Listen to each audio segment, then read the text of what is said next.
You do not have to say anything, but it may harm your defence if you do. They didn't know it, but the officers who arrested this teenager had prevented a school massacre. It's not murder. Yes, we've got a male. It's not murder, Nicholas Prosper said. But he had just shot dead 3 members of his own family. He'd practiced at home how he would kill. He'd researched and planned every detail and was on his way to his old primary school in Luton, targeting 4- and 5-year-old children. His ambition was most definitely notoriety and to be known as being responsible for the biggest school shooting there's ever been on record. Did you kill them? No comments. He refused to answer questions, but later told a prison nurse precisely what he'd intended to do.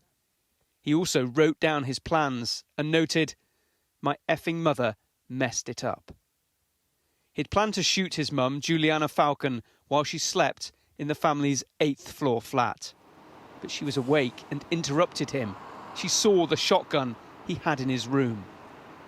In the violent struggle that followed, he shot her dead, along with his sister Giselle, who was 13, and his brother Kyle, aged 16. A neighbour heard it all and called 999. Hiya, yeah. Sorry, I'm a bit rattled.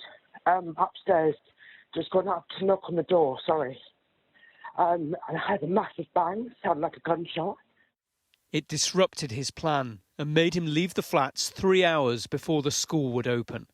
In that time, he was arrested by a police patrol. The judge sentenced him to a minimum term of 49 years in prison. You have also expressed no remorse and no sorrow. Indeed, when asked by the psychiatrist if you would try to commit another massacre, you replied, "Well, that's their job, to stop me getting the weapons if I get released." There is no suggestion that you didn't understand the law or that killing people is morally wrong. You just didn't care. Inside court, his father was in tears. A senior police officer read a statement on his behalf. He had completely isolated himself from us over the past year, and we had no knowledge of his intentions. He was described here as truly evil and lacking in any remorse or empathy.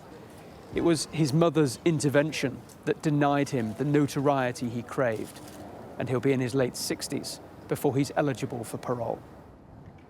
School safety has been reviewed across Luton.